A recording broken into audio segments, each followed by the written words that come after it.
আমরা গতকালকে আরেকটা আমাদের 25 সালের 5ই অগাস্ট এসেছে, আজকে 6ই অগাস্ট। আমরা এনসিপি আমাদের পক্ষ থেকে পুরো বাংলাদেশের মানুষের সামনে আমাদের 24 দফার একটা ইশতেহার দিয়েছি। এই 24 দফার ইশতেহারে 21 নম্বর যে দফা, সেখানে ছিল যে জলবায়ু সহনশীলতা এবং নদী ও সমুদ্র রক্ষা। বাংলাদেশের আমাদের যে সমুদ্র সীমা, এই সমুদ্র সীমা কিন্তু এখন আমাদের যে ল্যান্ডের যে সীমা এর কাছাকাছি প্রায় সমপরিমাণ। সো আমাদের একটা বিশাল অপার সম্ভাবনার জায়গা হচ্ছে আমাদের এই সমুদ্র। এখন সবচেয়ে গুরুত্বপূর্ণ হচ্ছে এই সমুদ্রকে, এই ব্লু জিনিসটাকে আমরা কীভাবে ব্লু ইকোনমিতে পরিণত করতে পারি, আমরা কিভাবে আমাদের এই যে বায়োডাইভার্সিটি জীববৈচিত্র্য রক্ষা করতে পারি, আমরা কিভাবে আমাদের জায়গা থেকে আমাদের এই যে সমুদ্র তীরবর্তী যে মানুষেরা রয়েছে তাদের যে সাস্টেইনেবল একটা জীবন ধারণ সেটা নিশ্চিত করতে পারি। কিংবা আমাদের খুব স্বাভাবিকভাবেই আমরা দেখছি যে গ্লোবাল ওয়ার্মিংয়ের কারণে সমুদ্র পৃষ্ঠের যে উচ্চতা সেটা বৃদ্ধি পাচ্ছে, পৃথিবীর তাপমাত্রা বৃদ্ধি পাচ্ছে।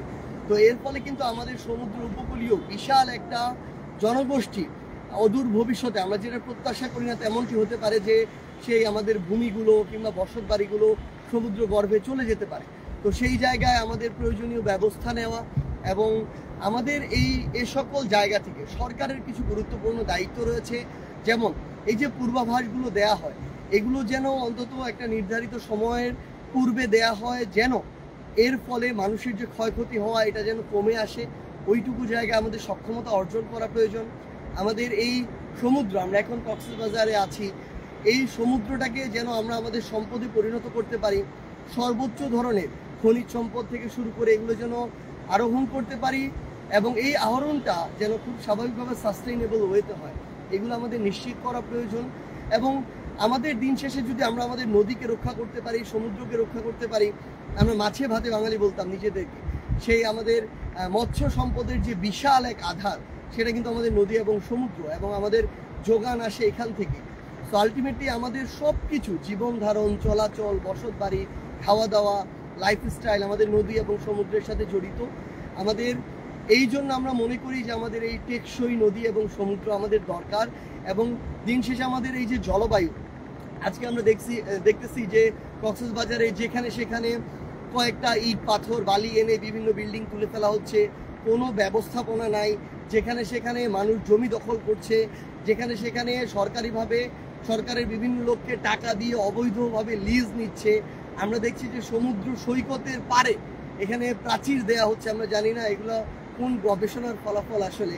তো এই যে অব্যবস্থাপনা, আসলে এই অব্যবস্থাপনা থেকে আমাদের অন্তত যেগুলো পর্যটন কেন্দ্র আছে, আমাদের প্রাকৃতিক যেই নৈসর্গগুলো আছে বাংলাদেশের গুরুত্বপূর্ণ, সেগুলোকে আসলে রক্ষা করা প্রয়োজন।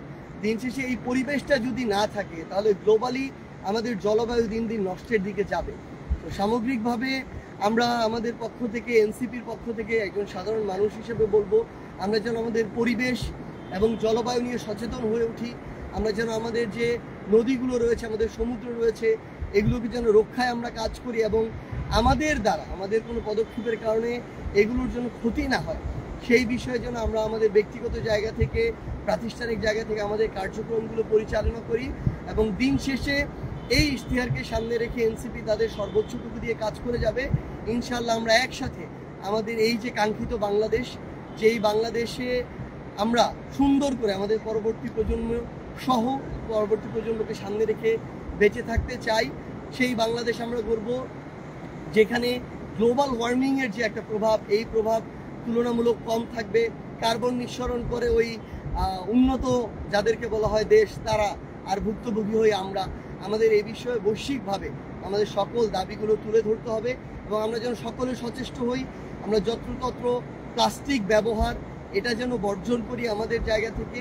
এবং আরেকটি গুরুত্বপূর্ণ কাজ হচ্ছে এই যে অব্যবস্থাপনা, জমি দখল, মানে সমুদ্র পারে কে কতটা জমি দখল করে কী ধরনের রিসোর্ট তৈরি করবে, কি করবে, কে হোটেল দিবে, এগুলোর প্রতিযোগিতা চলতে থাকে। কিন্তু আমরা মনে করি এখানকার যারা রাজনীতিবিদ আছেন, এখানকার যারা স্থানীয় প্রশাসন আছেন, আপনারা আপনাদের জায়গায় অন্তত এই বিষয়ে সচেতন থাকবেন যে আমার সমুদ্রের জমি কিংবা আমাদের সমুদ্র পাড়ের জমি, আমার পাহাড় কেটে যেন এ ধরনের অবৈধ ব্যবস্থাপনাগুলো না হয়। আমরা ইনশাআল্লাহ একসাথে আমাদের সুন্দর যে বাংলাদেশ, সেই বাংলাদেশ গড়ে তুলব। ইনকিলাব জিন্দাবাদ।